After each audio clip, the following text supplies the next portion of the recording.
সকলকে জয় যিশু। সকলকে স্বাগত এবং ধন্যবাদ জানিয়ে প্রভুর বাক্য নিয়ে চলে আসলাম আরও একটা সুন্দর সময়। প্রত্যেকটা দিন আমরা এই সময়কে প্রভুর জন্য গৌরব করতে চাই। প্রত্যেকটা মুহূর্ত, প্রত্যেকটা সময় আমরা ঈশ্বরের হাতে রাখতে চাই এবং সেই সময়গুলো যেন শুধুমাত্র আমরা তার উপরেই ভরসা করে চলতে পারি, কারণ আমাদের ভরসার জায়গা একমাত্র তিনি।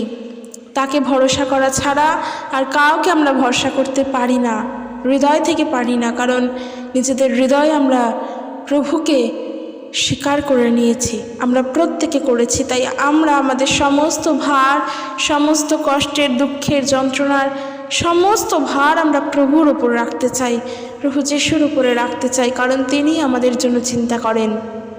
তাই এই যে সময় পেয়েছি, এই সময়ও যেন ঈশ্বরের হাতে রেখেই তার কাজ আমরা যেন করতে পারি। তিনি যেই কাজের জন্য আমাদেরকে সুযোগ করে দিয়েছেন, তার বাক্য পড়ার জন্য, তার বাক্য শোনার জন্য, তার বাক্য বোঝার জন্য, সেই সময়ের সুযোগ যেন আমরা কাজে লাগাতে পারি।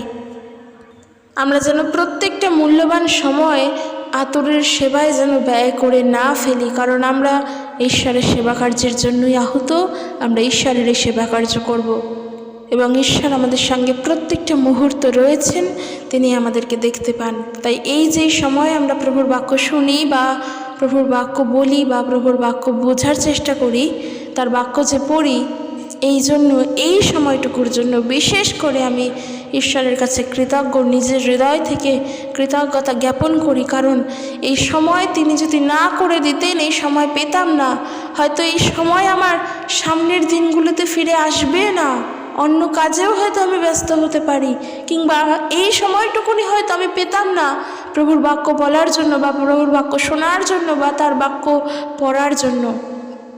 কিন্তু এই যে সময় তিনি আমাকে করে দিয়েছেন, এই যে সুযোগ তিনি করে দিয়েছেন, তাই জন্য ঈশ্বরকে নিজের হৃদয় থেকে কৃতজ্ঞতা দাও, নিজের হৃদয় থেকে প্রভুকে ধন্যবাদ করো, কারণ আমরা যা কিছু করি তার গৌরবের জন্য। তুমি কেঁদে প্রার্থনা করছো নাকি তুমি চোখের জল ফেলতে ফেলতে প্রার্থনা করছো, সেটা ঈশ্বর দেখতে পাচ্ছেন, সেটা মানুষ দেখছেন না। কারণ মানুষকে দেখানোর জন্য কিছুই করছি না, ন্যাচারালি আমরা যা কিছু করছি প্রভুর গৌরবের জন্য। প্রভুর কাছে বসে যদি তুমি কাঁদো, তা ঈশ্বর দেখবেন, মানুষ নয়।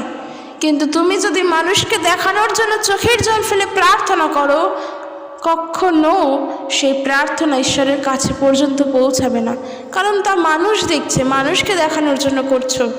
কিন্তু তুমি যদি ঈশ্বরকে দেখানোর জন্য, ঈশ্বরকে জানানোর জন্য, প্রভুর জন্য সব কিছু করো, প্রভু তা দেখবেন। কারণ আমরা জানি সেই করগ্রাহী এবং ফরিসের প্রার্থনার বিষয়। যদি আমরা লোকলিখিত সুসমাচার তার 18 অধ্যায় 9 পদ এবং 10 পদ থেকে দেখি, সেখানে আমরা পাবো, সেখানে এরূপ বলছে যে যারা নিজেদেরকে ধার্মিক মনে করত আর অন্যকে তুচ্ছ করত, তাদের উদ্দেশ্যে খ্রিস্ট এই দৃষ্টান্তটি দিলেন।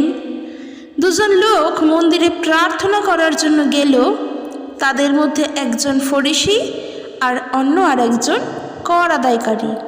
ফরিসি দাঁড়িয়ে নিজের সম্বন্ধে এইভাবে প্রার্থনা করতে লাগলো যে, হে ঈশ্বর, আমি তোমায় ধন্যবাদ দিচ্ছি যে আমি অন্য সব লোকেদের মতো নই, দস্যু, প্রতারক, ব্যভিচারী অথবা এই কর আদায়কারীর মতোও নই। আমি সপ্তাহে 2 দিন উপোস করি আর আমার আয়ের 10 ভাগের 1 ভাগ আমি দান করি। এরকম করে ফরিসি সে প্রার্থনা করছে, সে তার প্রার্থনার মধ্য দিয়ে একে অপরকে দোষ দিচ্ছে, সে নিজেকে শ্রেষ্ঠ প্রমাণ করছে, এমনকি সে ঈশ্বরের চোখে নিজেকে শ্রেষ্ঠ দেখাতে চাইছে। তাই জন্য বলছে, আমি আমার ইনকামের থেকে 10 ভাগের 1 ভাগ আপনাকে দিই, অর্থাৎ দশমাংশ, এবং আমি সপ্তাহে 2 থেকে 3 দিন উপবাস করি। সে দেখাচ্ছে তার প্রার্থনাটা, সে এরকম করছে। কিন্তু সেই কর আদায়কারী যখন দাঁড়িয়েছে প্রার্থনা করার জন্য, সে স্বর্গের দিকে মুখ তুলে তাকাতেও তার সাহস হলো না। সে ঈশ্বরকে এতটা সম্মান করছে, শ্রদ্ধা করেন, ভয় করেন, সে সামান্য উপরের দিকে তাকিয়েও প্রভুর সাথে কথা বলতে ভয় পাচ্ছেন। আর দেখো, সেই জায়গায় দাঁড়িয়ে আজকের মানুষজন ঈশ্বরের আরাধনাকে কত নিকৃষ্টভাবে আরাধনা করছে। তারা বিভিন্নভাবে চিৎকার করে চেঁচামেচি করে অনেক মানুষকে জড়ো করে তারা প্রার্থনা করছে, তারা আরাধনা করছে, তারা দেখাচ্ছে যে তারা কত ভালো আরাধনাকারী। একজন আমাকে কমেন্ট করেছে, আমি দেখেছি, তুমি আমাকে বলেছো সমস্ত চার্চে যে মূর্তি পূজা করা হয়, যিশুরই মূর্তি পূজা, অন্য কারোর নয়, প্রভু যিশুরই মূর্তি পূজা, তবে কি সেগুলো সব ভুল? আচ্ছা, আমাকে একটা প্রশ্নের উত্তর দাও। বাইবেলের মথিলিখিত সুসমাচার থেকে একেবারে প্রকাশিত বাক্য পর্যন্ত কোন জায়গায় লেখা রয়েছে প্রভু যিশুর মূর্তিকে পূজা করার জন্য? কারণ আমরা ঈশ্বরের বাক্যের উপরে নির্ভর করে চলছি, আমরা প্রভুর বাক্যের প্রতি চলছি, আমরা প্রভুর বাক্যকে ফলো করে চলছি, বাইবেলকে ফলো করে চলছি, ঈশ্বরের বাক্যকে ফলো করে চলছি। কোথায় লেখা রয়েছে তার মূর্তিকে পূজা করার জন্য? তাহলে এত বড় বড় জায়গায় যে হয়, তারা কি বাক্যকে জানে না? কারণ তারাও বাক্য পড়ে, কিন্তু বাক্যের প্রতি তারা কি করে চলে? তারা বাক্যর প্রতি চলছে কি করে? তারা তো ভুল পথে চলছে। কারণ ঈশ্বরের বাক্যে কোথাও লেখা নেই প্রভু যিশুর মূর্তিকে পূজা করার জন্য। আর আমরা চলবো এই বাক্যের দ্বারাই। এই বাক্যের দ্বারাই সমস্ত কিছু সৃষ্টি, জগতে যা যা দেখতে পাচ্ছ সব কিছু এই বাক্যের দ্বারাই সৃষ্টি। আদিতে বাক্যই ছিলেন, বাক্য ঈশ্বরের সাথে ছিলেন, আর এই বাক্য ঈশ্বর ছিলেন। আর এই বাক্য পরে মাংসের মূর্তিমান হয়ে আমাদের মধ্যে বসবাস করলেন। খ্রিস্ট ছাড়া আর কে? কাজে এই বাক্যের উপরে নির্ভর করে চলছি। তাই ওই বড় বড় প্রভু যিশুর মূর্তিকে পূজা করে অনেক মানুষকে জড়ো করে প্রার্থনা করে সেখানে গান করা, সেখানে আরাধনা করা মানেই সব কিছুই সত্যভাবে ঈশ্বরের উদ্দেশ্যে হচ্ছে, এমনটা কিন্তু নয়। এমনটা কিন্তু নয়। তোমার যদি নিজের হৃদয়কে ঈশ্বরের হাতে দিতেই হয়, নিজের হৃদয়কে যদি ঈশ্বরের কাছে সমর্পণ করতে হয়, তুমি তোমার বেসুরো দিয়ে খালি গলায়ও প্রভুর কাছে গান করবে, তার স্তব গান করবে। কারণ তোমার উদ্দেশ্য তাকে গৌরব করা, তোমার গানের লাইনের মধ্য দিয়ে তার গৌরব করা। তোমার বেসুরো গলায় কে শুনছে কে শুনছে না তা তো তোমার উদ্দেশ্য নয়। কিন্তু যখন তুমি সুন্দর গান করছো, সেই সুন্দর গানের মধ্য দিয়ে যেন ঈশ্বরের গৌরব হয়, মানুষের নয়। হোক বেসুরো, সেটা তোমার ঈশ্বর শুনছেন, অন্য কেউ নয়। আর এখানে দেখো, করগ্রাহীর প্রার্থনাটাও কিন্তু ঠিক অনেকটা সেই রকম। তিনি বলছেন যে কিন্তু সেই করগ্রাহী তিনি দাঁড়িয়ে স্বর্গের দিকে মুখ তুলে তাকাতেও সাহস করল না, বরং সে বুক চাপড়াতে চাপড়াতে বলল, হে ঈশ্বর, আমি পাপী, আমার প্রতি দয়া করো।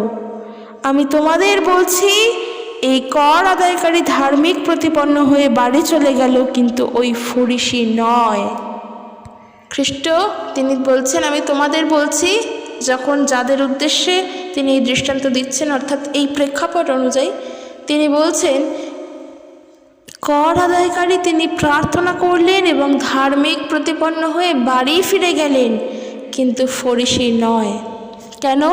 কারণ কর আদায়কারী তিনি নিজের পাপকে স্বীকার করেছেন, তিনি নিজের হৃদয় থেকে সে অনুতপ্ত হতে শিখেছেন।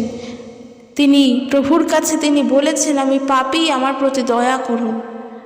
আর সে ধার্মিক প্রতিপন্ন হলো, কারণ সে ঈশ্বরের কাছে নিজের পাপকে স্বীকার করেছে। আর ওই ফরিসিকে দেখো, সে নিজের ঔদ্ধত্য দেখিয়ে সে নিজের কথা বলেই প্রার্থনা করলো, তবে সে কিন্তু ধার্মিক প্রতিপন্ন হলো না। কারণ সে নিজেকে পাপী বলে স্বীকারও করেনি, সে নিজের দিক থেকে নিজের নত হয়নি, সে ঈশ্বরকে নিজের চোখে ছোট করেই দেখেছে, সে নিজেকে বড় করেছে। কিন্তু এই করগ্রাহী সে ঈশ্বরকে সামনে রেখে তাকে নিজের প্রধান হিসেবে দেখে ঈশ্বরের কাছে নিজেকে নত করেছে, নিজেকে পাপী বলে স্বীকার করেছে। তো দেখো, ন্যাচারালি ঈশ্বর আমাদের হৃদয় দেখেন, ঈশ্বর আমাদের অন্তর দেখেন। আমরা কি করছি, কতটা করছি, কোন জিনিসটা করছি, সেটা কি অন্তর থেকে করছি? যদি সেটা অন্তর থেকে করি, ঈশ্বর তাই দেখবেন। কিন্তু ওই যে মানুষকে দেখানোর জন্য, মানুষকে বোঝানোর জন্য, মানুষকে বলার জন্য করছি, তা নয়। আমি তোমাদের সঙ্গে ঈশ্বরের কথা শেয়ার করছি, প্রভুর বাক্য বলছি। কেন? কারণ প্রভুর নামের গৌরব করার জন্য, যাতে প্রত্যেকে মিলে একত্রিত হয়ে ঈশ্বরের নামের গৌরব করি। আমি তোমাদেরকে কতটা ভালোভাবে বললাম, কতটা বুঝলে, সেটা উদ্দেশ্য নয়। উদ্দেশ্য ঈশ্বরের গৌরব করা। কারণ এই যে আমি বলছি সেখানেও আমাকে ঈশ্বর সাহায্য করছেন, এই যে তোমরা শুনছো সেখানেও পবিত্র আত্মা তোমাদেরকে সাহায্য করছেন। কারণ ওই যে আমি গতকাল বললাম যে সর্বশক্তিমানের কথা বলা, সর্বশক্তিমান ঈশ্বর তার বিষয়ে বলা, প্রভু যিশুর বিষয়ে বলা আমাদের ধারণাতেও আসে না। হাজারো বাইবেল পড়ি, আমরা পারবো না একা করতে যদি না পবিত্র আত্মা সাহায্য করেন। তো আমি কথা বলছি, তিনি সাহায্য করছেন। তোমরা শুনছো, তিনি সাহায্য করছেন।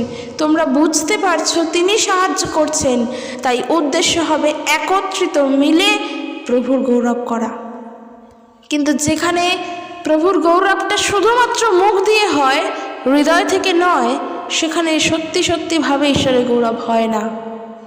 কিন্তু প্রভুর গৌরব করতে গেলে মন থেকে করো, অন্তর থেকে করো। ঈশ্বর আমাদের অন্তর দেখেন। আমরা আমাদের টাকা দিয়ে, আমরা আমাদের পয়সা দিয়ে, আমরা আমাদের পাওয়ার দিয়ে, ক্ষমতা দিয়ে কতটা সুন্দরভাবে প্রভুর গৌরব করছি সেটা ঈশ্বর কোনো সময়ের জন্য দেখেন না। কিন্তু সামান্য 20 টাকার জায়গায় যদি তুমি 2 টাকা নিয়ে এসে প্রভুর গৌরব করো, ঈশ্বর তোমাকে দেখবে। কারণ তোমার কিছু নেই, আর কিছু না থেকেও তুমি ঈশ্বরের জন্য কিছু আনছো। ঈশ্বর এখানে তোমাকে হৃদয় দেখবেন, তোমার হৃদয় কেমন ঈশ্বর তা দেখেন। প্রভু আমাদের সঙ্গে সব সময় থাকেন। তো বন্ধুরা, যেটা বলার উদ্দেশ্য, যা কিছু করব প্রভুর গৌরবের জন্য, মানুষের গৌরবের জন্য নয়। এতে মানুষের আনন্দ হবে, মানুষের প্রশংসা হবে। আমাদের উদ্দেশ্য তো মানুষ নয়, আমাদের উদ্দেশ্য তো খ্রিস্ট, আমাদের লক্ষ্য তো প্রভু যীশু খ্রিস্ট। তাই যা করব, যেটা করব, যেন তাতে ঈশ্বরের গৌরব হয়, সেই দিকে লক্ষ্য রাখব। তো আজকের আমার বিষয়টাও ঠিক সেই রকম এবং খুব গুরুত্বপূর্ণ বিষয়। অনেকটা এর ধারে কাজ দিয়ে যায় যে দেখো, হাজারো দুঃখ কষ্টের মধ্যে থেকেও আমরা মানুষের কাছে সুসমাচার প্রচার করব। তোমরা অনেকে বলো তোমাদের পরিবারে অনেক প্রবলেম, পরিবার থেকে একা প্রভু যিশুকে জানো, হয়তো তাদের কাছে বলতে পারো না, অনেক কষ্টে আছো, দুঃখে আছো। সেগুলো খুবই সাধারণ, এগুলো আমাদের জীবনে থাকবেই। দুঃখ কষ্ট নিয়েই জীবন। আর যখন সেই জায়গায় খ্রিস্টের জন্য দুঃখ ভোগ করছি, তাতে তো কোনো চিন্তার কারণই নেই, কারণ ঈশ্বর আমাদের সাথে।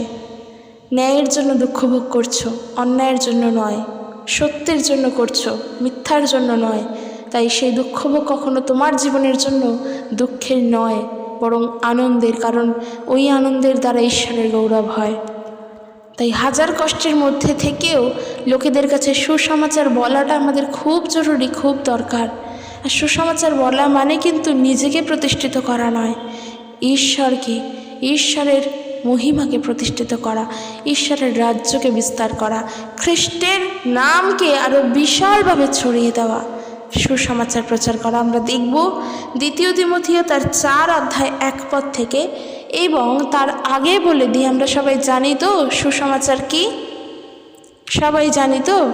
যদি সবাই জেনে থাকি তাহলে অবশ্যই কমেন্ট বক্সে আমরা জানাবো যে সুসমাচার আমাদের জন্য কি, গসপেল আমাদের জন্য কি, সেই আনন্দ সংবাদ কি আমাদের সকলের জন্য।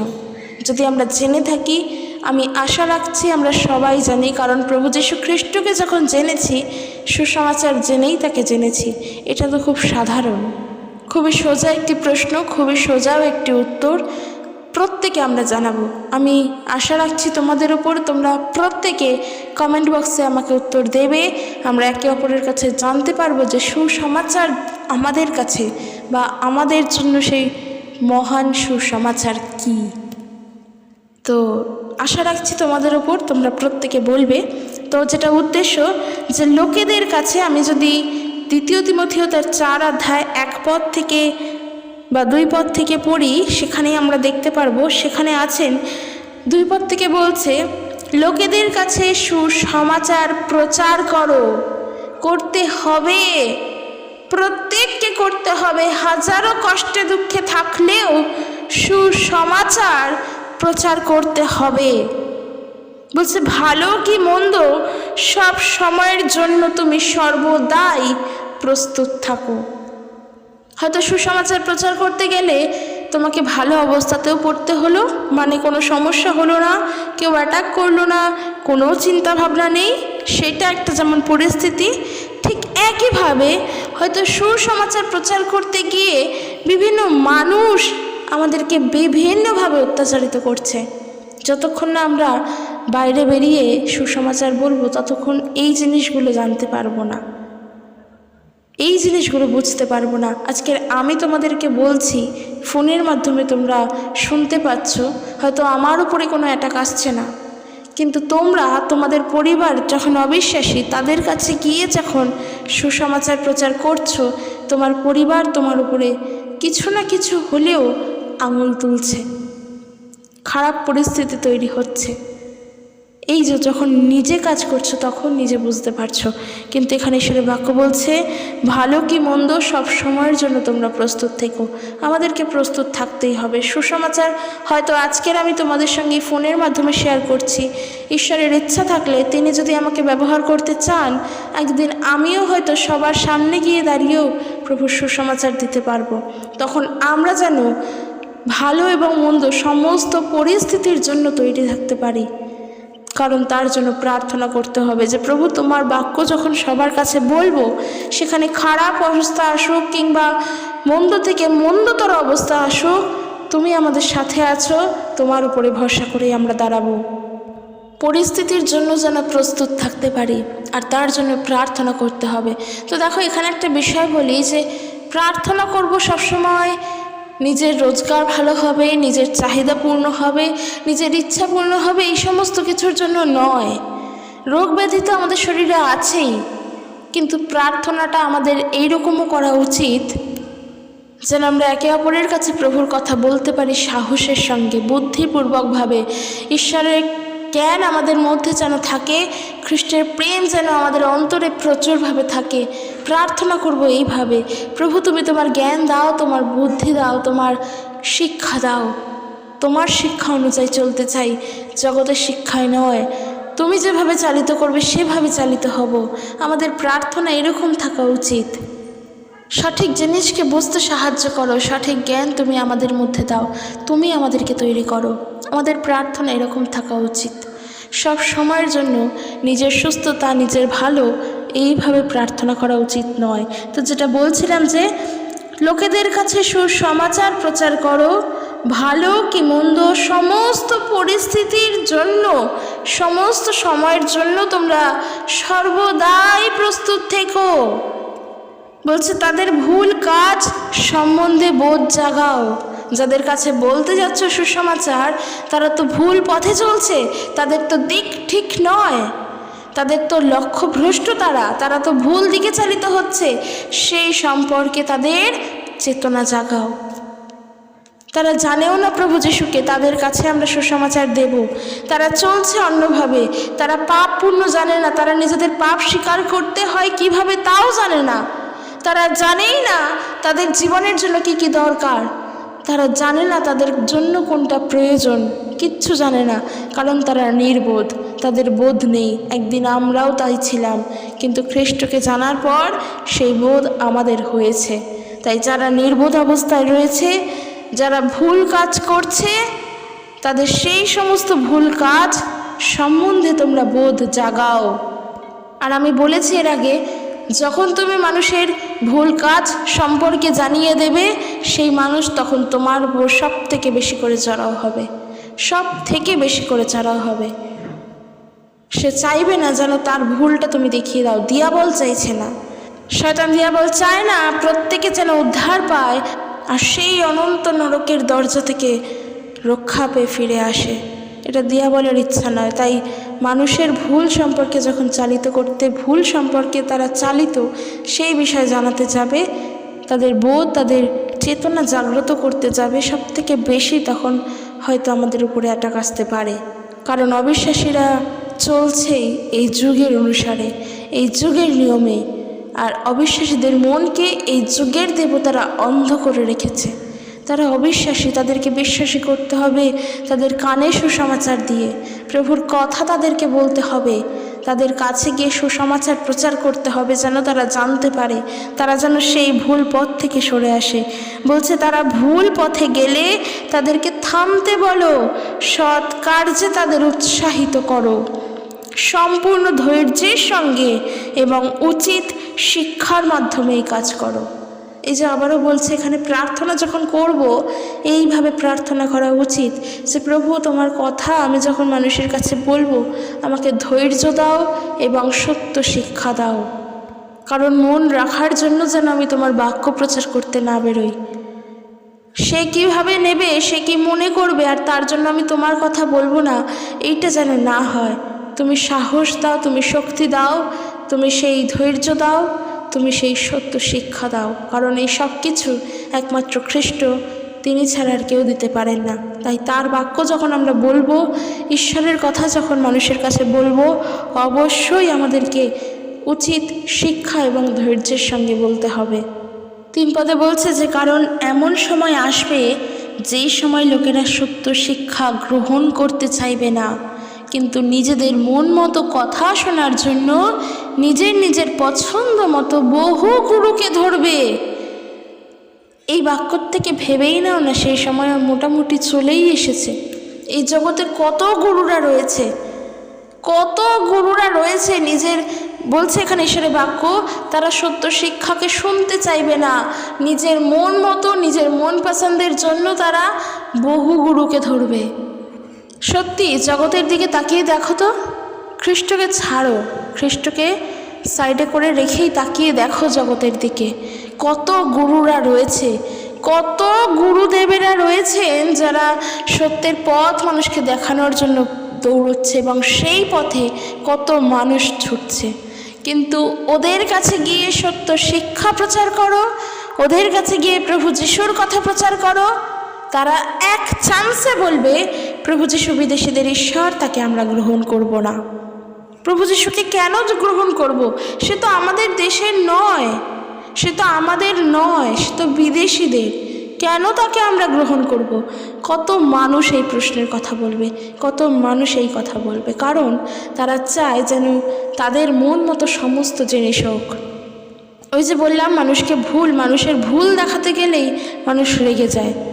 মানুষের ভুল ঠিক বলবো না, তারা যেই পথে হাঁটছে সেই পথ তাদের জন্য ঠিক নয়, সেই পথ যদি তাদের জন্য ভুল হয়, সেই পথের কথা বলতে যাও, তারা শুনবে না, কারণ ওই পথ তো তাদের জন্য ভালো লাগছে, তাদের কাছে ভালো লাগছে, তাদের নিজেদের প্রিয় বলে মনে হচ্ছে, তারা মনে করছে সেই পথ তাদের জন্য সত্য, কিন্তু তা তো সত্য নয়।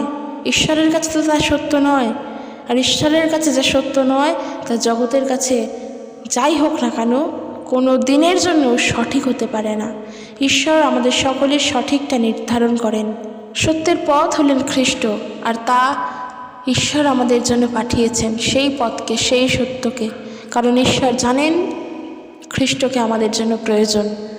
তাই আমরা খ্রিস্টকে গ্রহণ করেছি, আমরা জগতের মানুষের মতো বহু গুরুকে ধরিনি, কারণ বহু গুরু আমার জীবনের জন্য, আমাদের জীবনের জন্য পরিত্রাণ আনতে পারেন না, ক্ষমা আনতে পারেন না, আমাদের জন্য দয়া করতে পারেন না, অনুগ্রহ দিতে পারেন না, তারা আমাদের সত্যের পথ হতে পারেন না, তাদের মধ্য দিয়ে আমরা ঈশ্বরের কাছে পৌঁছতে পারি না জগতের বহু গুরুদেবের কাছ দিয়ে। না, ঈশ্বরের কাছে পৌঁছানোর জন্য পথ একটাই, তিনি হলেন খ্রিস্ট, কারণ খ্রিস্ট তিনি নিজে বলছেন আমি পথ সত্য জীবন, আমার মধ্যে দিয়ে না আসলে কেহ পিতার নিকটে আসতে পারে না। তাই বলছে এখানে স্পষ্টই বলা যে কারণ এমন সময় আসবে যেই সময় লোকেরা সত্য শিক্ষা গ্রহণ করতে চাইবে না। সত্যি কত মানুষ তারা সুসমাচার গ্রহণ করতে চায় না, বিশ্বাস করতে চায় না। বলছে কিন্তু নিজেদের মন মতো কথা শোনার জন্য, যেখানে নিজের ভালো লাগে, যেখানে মনে করে আমার মনের আরাম দিচ্ছে, আমার মনে কোনো আঘাত দিচ্ছে না, সেই সমস্ত কথা শোনার জন্য নিজের পছন্দ মতো বহু গুরুকে ধরবে। লোকেরা সত্য থেকে কান ফিরিয়ে নিয়ে মন গড়া কাহিনীর দিকে মন দেবে। কিন্তু বলছে তুমি সব সময় সংযত থেকো। সাধু পৌল এখানে তিমথিওকে তার 2য় পত্রে তিনি লিখছেন আর বলছেন, তুমি বলতে এখানে তিমথিওর কথা বলা হয়েছে, কারণ তিনি তিমথিওকেই লিখছেন। তবে তিমথিওকে লিখুক, পড়ছি আজকের আমরাও, শিক্ষা তো আমরা এখান থেকে গ্রহণ করছি, এটা আমাদেরও উদ্দেশ্যে। বাইবেল ঈশ্বরের বাক্য প্রত্যেকটা মানুষের উদ্দেশ্যে বলছে তাই। কিন্তু তুমি সব সময় সংযত থেকো, ধৈর্যের সঙ্গে সব কষ্টকে সহ্য করো। একবারের জন্যও তিনি বলছেন না কষ্ট হলে সেই স্থান থেকে পলায়ন করো, কিংবা কষ্ট হলে ঈশ্বরের উপরে দোষারোপ করো। বলছেন না, তিনি বলছেন উল্টে বরং কষ্ট হলে তা ধৈর্যের সঙ্গে সহ্য করার চেষ্টা করো। অর্থাৎ কষ্ট হবে তা ধৈর্যের সঙ্গে সহ্য করো এবং সুসমাচার প্রচার করো। অর্থাৎ হাজার কষ্ট হলেও, হাজার দুঃখ হলেও, হাজার সমস্যা আসলেও সুসমাচার প্রচার করার থেকে বিরত থেকো না, সুসমাচার প্রচার করো। বলছে ঈশ্বরের সুসমাচার প্রচারক হিসেবে তোমার কর্তব্য পালন করে চলো। যদি আমরা তাকিয়ে দেখি এই সমাজ, এই সময় দিন দিন যেভাবে পরিবর্তন হয়ে চলেছে, সেখানে প্রভু যিশুর নাম প্রচার করা হয়তো অনেকভাবে আমাদের দুষ্কর হয়ে যাচ্ছে। কেন কি অনেকে আমাকে দেখেছি কমেন্ট করেছো যে তোমাদের বিভিন্ন কারণের জন্য হয়তো মণ্ডলী বন্ধ হয়ে যাচ্ছে, প্রচার করতে পারছো না বা অনেক ক্ষতি হচ্ছে। তার মানে বুঝে নাও এমন কঠিন সময় উপস্থিত হতে চলেছে যে সময় ঈশ্বরের প্রচার করা, ঈশ্বরের কাজ করা বা সুসমাচার প্রচার করা কঠিন হয়ে আসছে। কেন কঠিন সময় বললাম? কারণ এই যে সময়গুলোতে কত মানুষ কত যে গুরুদেবের আরাধনা করছে, তারা যে কত গুরুর পথকে ধরেছে সত্য শিক্ষার জন্য তার ঠিক নেই। সেই সমস্ত মানুষদের কাছে গিয়ে যদি প্রভু যিশুর কথা বলো, তারা শুনতে চাইবে না, তারা গ্রহণ করতে চাইবে না। গ্রহণ করা তো দূরে থাক, তারা বিশ্বাসটুকুনিও করতে চাইবে না, খ্রিস্টকে তারা জানতেই চাইবে না।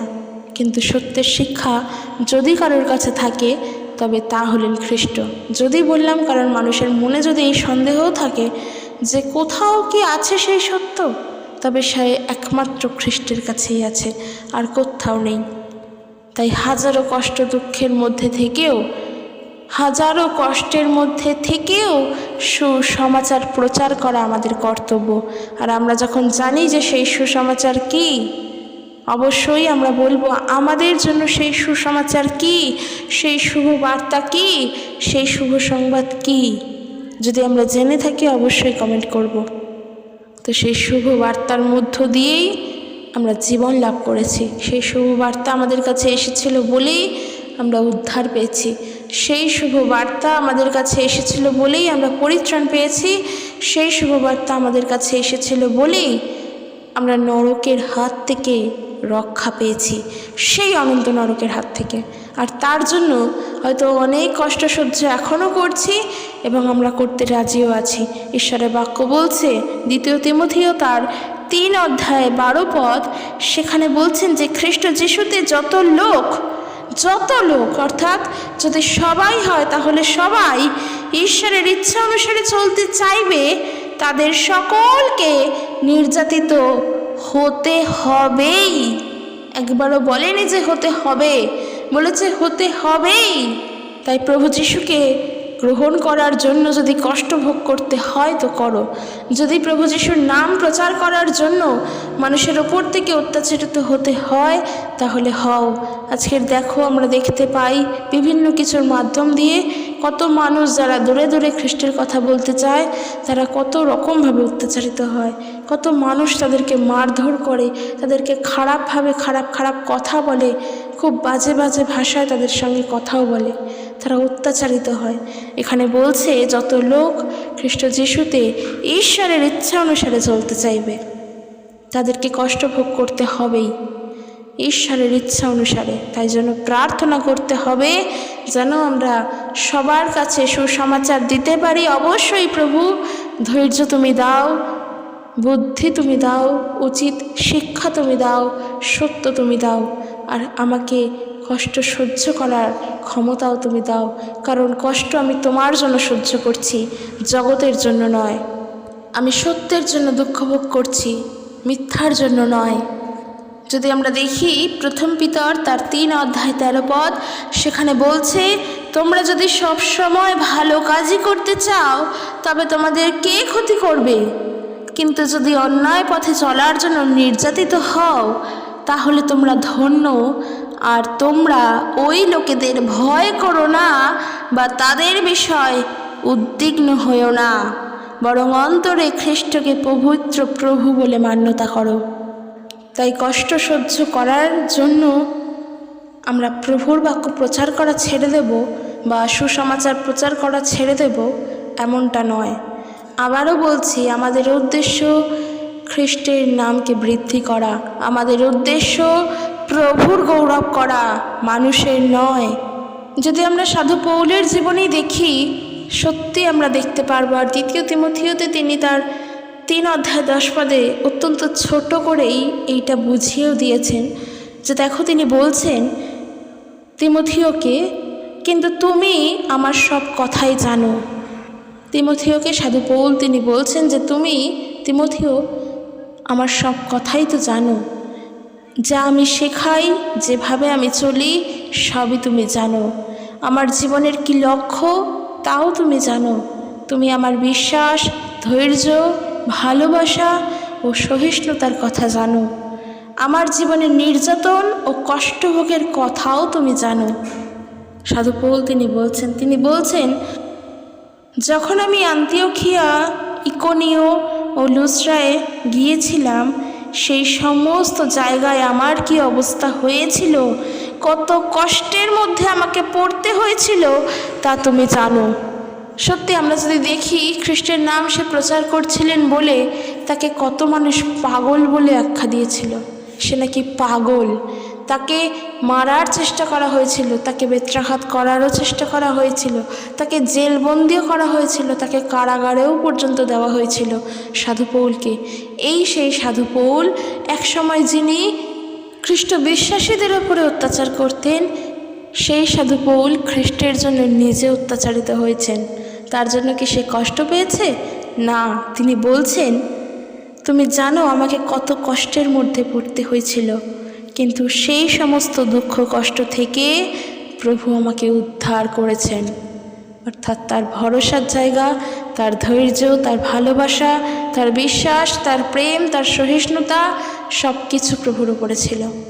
আর সে হাজারো কষ্টের মধ্যে দিয়ে যাওয়ার পরেও সে একবারের জন্য ঈশ্বরের থেকে হারিয়ে যায়নি, ঈশ্বরের উপরে দোষারোপ করেননি। তিনি যদি করতে পারেন তাহলে আমরাও তো আজকে তার মতনই সাধারণ মানুষ।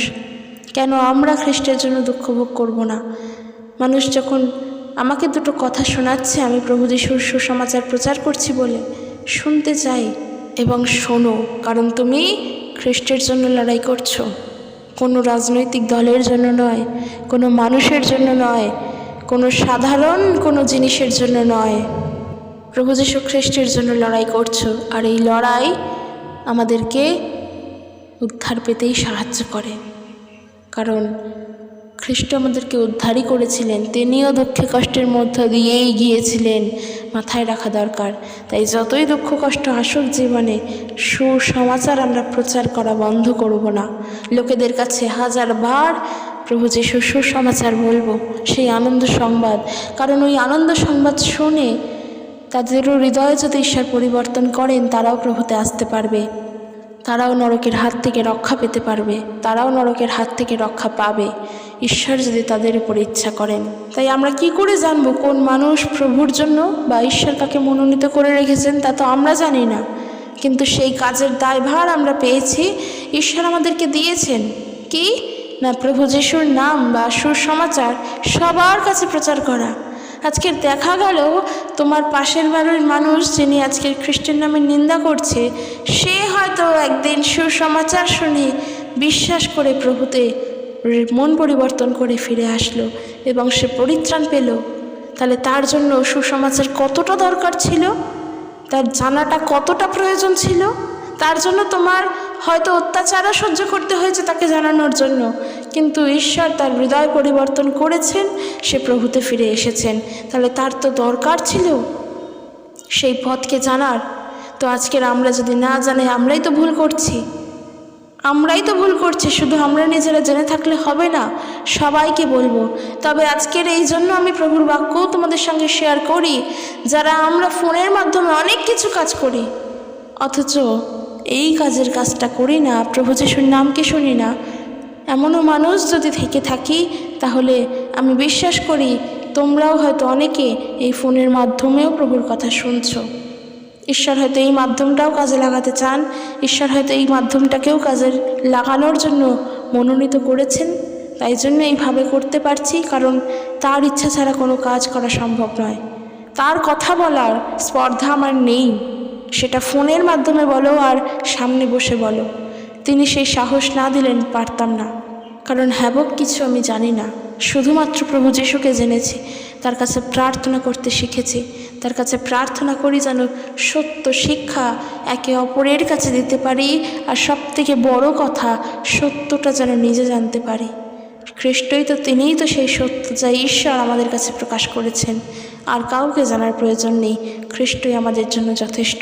তাই বন্ধুরা, যেটা মেন বলা, একে অপরের কাছে সুসমাচার প্রচার করো, লোকেদের কাছে সুসমাচার প্রচার করো, সমস্ত রকমের পরিস্থিতির জন্য তৈরি থাকো। মানুষের মন গড়া কথা বলো না, মানুষের মনকে যেই কথা দিয়ে আনন্দ দেয় সেই কথাও বলো না, সুসমাচার বলো। তাতে যদি মানুষ তোমাকে ধাক্কা মেরে ফেলে দেয়, পড়ে যাও, ঈশ্বর তোমাকে দাঁড় করাবেন, কিন্তু তুমি সুসমাচার বলবে। আমি বিশ্বাস করি আমরা প্রত্যেকেই কাজ করব। তো চলো, ঈশ্বর তার আপন বাক্যে প্রত্যেককে আশীর্বাদ যুক্ত করুক। জয় যিশু, প্রেজ দ্য লর্ড।